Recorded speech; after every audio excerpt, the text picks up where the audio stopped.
नमस्कार. आर न्यूजच्या बुधवार दिनांक 20 मार्चच्या बातमीपत्रात आपले मनपूर्वक स्वागत. या बातमीपत्राचे प्रायोजक आहेत महालक्ष्मी TMT बार्स. नाते अविरत जुळते आणि प्रत्येकाच्या मनातील चव जपणारे महालक्ष्मी सुरेश मसाले.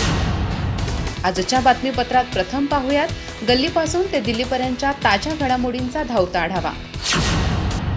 आणि स्थानिक बातम्यांमध्ये पाहूयात शिवाजी विद्यापीठाचा नामविस्तार छत्रपती शिवाजी महाराज विद्यापीठ करण्यासाठी विराट मोर्चा.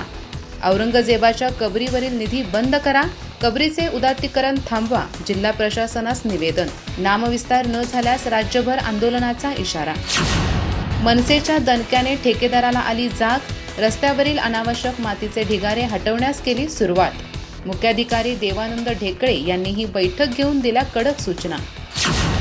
आजरा प्रशासन नागरिकांसाठी की नागरिक प्रशासनासाठी चा प्रश्न आजऱ्यात ऐरणीवर. कुंभकर्णी झोपेतील प्रशासनाच्या स्तुतीत काही जण रममान, हे धोकादायक. पाणी प्रश्नाशिवाय नगरीतील विविध प्रश्नी प्रशासन झोपेतच.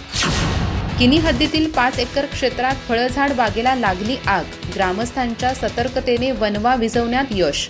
पर्यावरणाचे मोठे नुकसान रोखले, वनविभागासमोर वनवे रोखण्याचे आव्हान. तिलारी दोडामार्ग घाटातील बंद एसटी वाहतूक लवकरच सुरू होईल, आमदार शिवाजीराव पाटील यांचे चंदगड आगार व्यवस्थापकांना पत्र. सामाजिक कार्यकर्ते लक्ष्मण गावडे यांच्या हस्ते पत्र सुपूर्द. शाश्वत विकासाबरोबर ग्राहक जनजागृती आवश्यक, ग्राहक पंचायतच्या CR देसाई यांचे प्रतिपादन. आजरा तहसील कार्यालयात झाला जागतिक ग्राहक दिन संपन्न. 7 मराठा लाईट इन्फंट्री बटालियनच्या सेवानिवृत्त माजी सैनिकांचा सहकुटुंब गेट टुगेदर मेळावा संपन्न.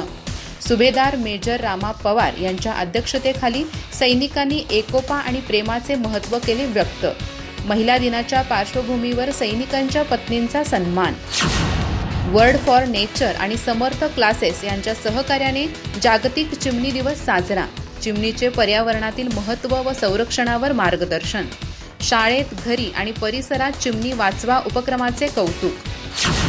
हलकर्णीमध्ये आरोग्य विभाग आणि ग्रामपंचायत यांच्या वतीने राष्ट्रीय क्षयरोग दूरीकरण जनजागृती. TB निवारण दिनानिमित्त चित्रकला आणि रांगोळी स्पर्धांचे आयोजन. रांगोळी स्पर्धेत वैजयंती माने तर चित्रकला स्पर्धेत उमेर यमकनमर्डी यांनी मारली बाजी. अधिक माहिती आणि ताज्या घडामोडींसाठी आजच आमचे चॅनल सबस्क्राईब करा.